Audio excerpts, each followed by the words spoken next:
So Johnny Walker has signed his next bout in the UFC, and that bout is against Jimmy Crute, the Brute himself, on March the 27th on a fight night, I assume. And I also assume this will probably be the co-main event of that fight night because of how amazing of a matchup this is. However, when I first saw this matchup made, I thought it was very clear to me that the UFC wants Johnny Walker to lose, because I do believe that Jimmy Crute will go out there and get the win over Johnny Walker. Now, I'm going to talk about the matchup in this video and what I think about it and what outcomes there could possibly be. I also want to talk a bit about the light heavyweight division as well. We know that Anakalev recently signed a fight against Krylov, and that's a bit of an interesting matchup for me as well. I do want to talk about mainly, though, in this video, the fact that the UFC clearly wants Johnny Walker to lose to Jimmy Crute, because why, oh why, would you ever make this matchup? I like the matchup. I like Jimmy Crute versus Johnny Walker. Steel on steel, iron sharpens iron, whatever the phrase is. I like it. Two young guns coming up. Not really young guns. Johnny Walker's been around now, he's had his losses, he's looking for a rebound, but Jimmy Crute is the streaking contender. He lost to Misha Serkinov, but since then he's bounced back.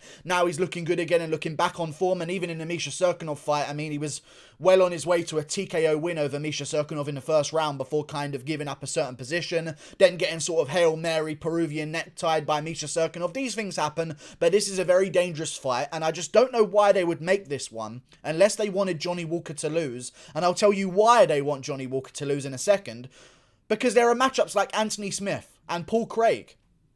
I know what you might be thinking. I know that those guys probably aren't going to want to take on Johnny Walker, is what you might be thinking, because they're a bit older, they're a little bit slower, they've had their damage, they've been KO'd many times each in their career. Johnny Walker would have a good matchup against them, they don't want to fight. But in fact, Anthony Smith and Paul Craig have both called out Johnny Walker, and they have decided to make the fight of Johnny Walker versus Jimmy Crute instead.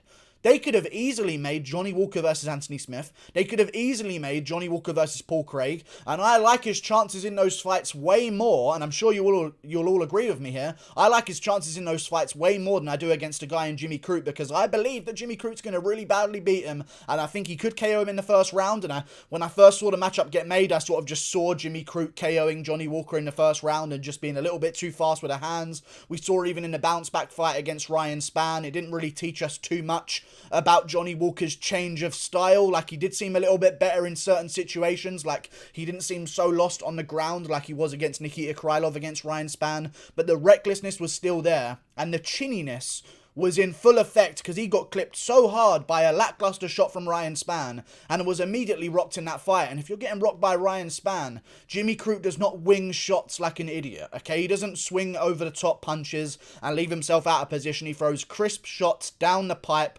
sets everything up with leg kicks as well. He's very technical, and I don't see why they would make this matchup for Johnny Walker.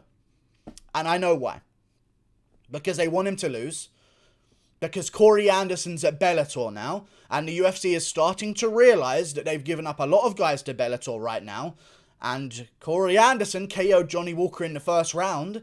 So if Corey Anderson, and this could very well happen as well, goes on to win that light heavyweight Grand Prix at Bellator and ends up with the belt at the end of it all, and Johnny Walker is somehow successful against an Anthony Smith, Paul Craig, and then another older guy at the top of the division, and is fighting for the title at some point, and they really start to rebound Johnny Walker's career, Bellator will have a champion that has a KO win over a top contender in our light heavyweight division. They need Johnny Walker to lose to make Corey Anderson's win over their fighter seem way less impressive, because if Jimmy Crute goes out there and KOs Johnny Walker in the first round, all of a sudden we're not really talking about Johnny Walker anymore, and it was kind of like a hype train derailed. And I still feel like the hype train is kind of gone anyway. I don't think we'll ever return to the amount of hype that was behind him when he first started his rise through the UFC. His elbow over Khalil Roundtree, then the flying knee against Misha Serkinov, and then the brutal finish against Justin Day as well. I mean, you can't deny the hype was all there, but I think now that we've seen him chinned,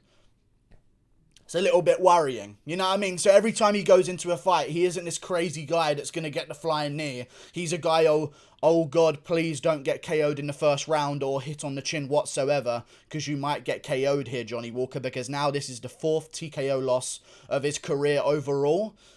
He's had 4 of them, I believe. I believe maybe 3 of them, but there's a lot of moments in fights that he even wins where he almost gets KO'd as well, including that Ryan Spann one. I just don't really like the matchup for Johnny Walker, and I'm talking about the stand-up here, and I'm talking about how chinny Johnny Walker might be, and the fact that Jimmy Crute could go out there and land a 1-2 down the pipe and finish him.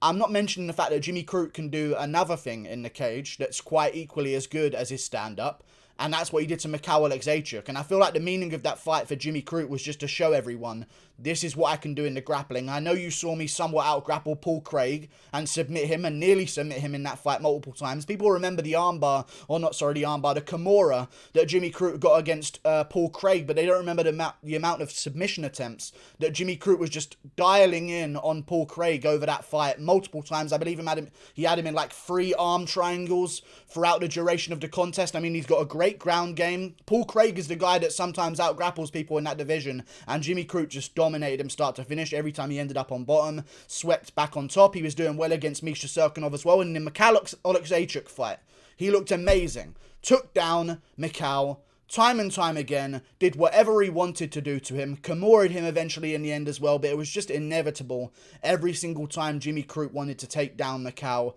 he did it every single time, in fact setting the record for the most takedowns scored ever in a 1-round fight. Jimmy Crute can do both things equally well, and both of those things can lead to tremendous amounts of success against Johnny Walker, and I believe he's going to go out there and just take down Johnny Walker. He could do that. I mean, he could go out there and get the KO in the first round. That's also very, very possible. And I think he might actually, ego-wise, go for that to kickstart his own career and his own hype train. But he could go out there, and if Johnny Walker's throwing some weird techniques at him and he doesn't like it too much, he could just get a hold of Johnny Walker and take him for a spin and do similar to what Nikita Krylov did to Johnny Walker. Like, I don't like the matchup for Johnny Walker, and I know why they've made it, because they don't want Corey Anderson to seem like anything whatsoever, because Johnny Walker, if he goes on and becomes something in the division and even redeems his loss to Nikita Krylov at some point as well, it'll be seen as, the only guy that could beat Johnny Walker at light heavyweight at this level was Corey Anderson, who's now the Bellator world champion. But if they have Johnny Walker lose to Jimmy Crute and lose to another guy, all of a sudden Johnny Walker's just some random fighter that never was. And Corey Anderson's win doesn't mean anything whatsoever. But if Johnny Walker reclaims himself back to the top of that light heavyweight division, that is a death sentence for the UFC light heavyweight division, because they also have guys like, in Bellator, Rumble Johnson. I know that name doesn't mean a lot, but it's a big name to have, and it means even more when I tell you what I'm about to tell you next, who has a win over Glover Teixeira by KO in the first round, which no one seems to be able to do since, I'll be honest with you guys, because he's just tearing apart every single person in the light heavyweight division. Very impressive second prime from the Brazilian Glover Teixeira. Rumble Johnson has a win over him. Okay, if Santos loses again, does Bellator snap him up? Because he has a win over Jan Blachowicz. They've got a lot of guys right now at Bellator that have very, very useful wins in the narrative. They are very useful wins in terms of building a narrative that the Bellator light heavyweight division is better than the UFC light heavyweight division. Now, we know that's not true, because Corey Anderson's basically title elimination bout, essentially, in Bellator was against Melvin Manhoef. So we know that's not true in terms of how good their light heavyweight division is, but it definitely helps Bellator sell that narrative. That's why they fed Johnny Walker to Jimmy Crute. They want Jimmy Crute to win. I think he will win. We've got other matchups in the light heavyweight division as well, including Anakalev versus Krylov. I thought that was a weird matchup as well. We seem to have so many old guys that we want to get rid of right now in the light heavyweight division, and I'll just say it brutally right now, even though some of their fans might be watching this video, there are so many guys we have to get rid of at light heavyweight right now, and Jan Blachowicz is one of them. You can't have him up there, okay? He's a bit older. The youth of your division sort of dictates how good the division is overall. That seems to have always been the case throughout UFC history. The closer to your athletic prime that the champions are, seems to dictate how high the skill level is. I mean, we see it with heavyweight, they get a bit older. With light heavyweight, they're a bit older as well. Then you look at the featherweights and the lightweights, and all of a sudden it's almost like as soon as they go past 33, there's no chance of them getting the belt ever in their career. I just feel like the light heavyweight division's being match-made wrong. It's been match-made wrong. I don't like the way they've done it. They have guys like Misha Serkinov. I don't know if he's being rebooked against Ryan Spann. I think that's a silly matchup anyway. I think they should aim to get rid of names like Thiago Santos, which they're doing against Alexander Rakic or attempting to do. They're trying to get rid of Dominic Reyes, I feel like right now against Jiri Prochaska, but I feel like he might even be able to bounce back there. Who knows? I don't mind if Dominic Reyes stays or goes. He has the win over John Jones in his career, so it'd be good to keep him around. But we've also got guys like Anthony Smith, who needs to be gone, but now they're going to match up Smith versus Paul Craig. And I don't care about that one. Or they might end up doing an Anthony Smith versus Volkan Ozdemir rematch. You can't be matching up these old guys that we've seen fight for the belt before and lose horrendously with each other. You've got to match them up with the young up-and-comers so we can change over the division. But right now they've done Krylov versus Anakalev and Crute versus Walker. You could have got rid of an Ozdemir, a Smith, no offense to these guys, a Serkinov, but you chose not to. You could have got rid of a Paul Craig, and I'm from the UK. I should be somewhat representing Paul Craig. I love Elka Cliffy, but still, it's just a little bit of a stupid decision-making session from the UFC. I don't understand why they've done this. Now you're just going to have the older guys facing off against each other, and it felt like they wanted to get rid of the older guys. You got rid of Yoel Romero, but you want to keep around Smith so he can have that fight with Paul Craig or that anticipated rematch with Volkan Ozdemir. I mean, it would be a good fight, don't get me wrong, but still, what the fuck are we doing right now? Match up these young contenders with the old fuckers and get rid of them. Isn't that what you want to do?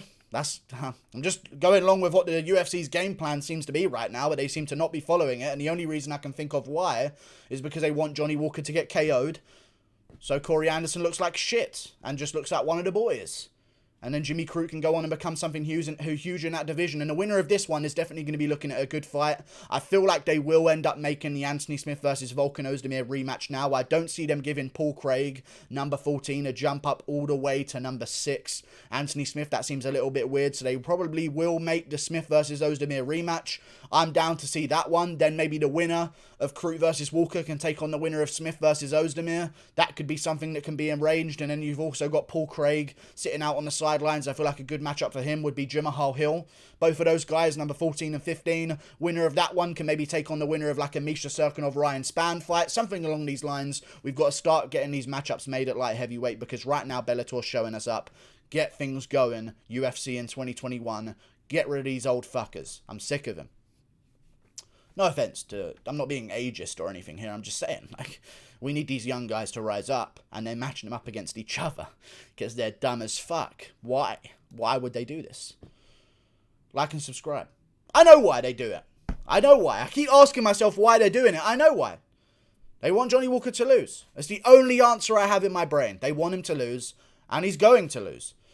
And Anakalev Krylov's being made, and I think maybe Anakalev will win that one. I'm leaning back the way of Anakalev. I was leaning Krylov because I think he's very underrated in the light heavyweight division, but then he's sort of like the white OSP. So we're going to bring it back towards the Anakalev side of the argument at this point. But, you know, close fights coming up at light heavyweight. I'm looking forward to all of them. Thank you for watching the video. This will definitely be a co-main event of a fight night as well, Walker versus Crute, so that'll get a lot of exposure for the pair of them. Walker can win. He can land a good shot. I mean, Jimmy Crute's not the biggest light heavyweight, but I just see no way of that really happening after, like, the shots that Johnny Walker was getting hit with against Ryan Spann. It wasn't like Spann was doing anything good to land them. It was just that Walker was giving him them opportunities because those are the mistakes he makes. I haven't seen too much improvement from him. He's just a bit too chinny. You know what I mean? A little bit too chinny for my liking. Thank you for watching. Like and subscribe. Click that button up there. Goodbye. See you later.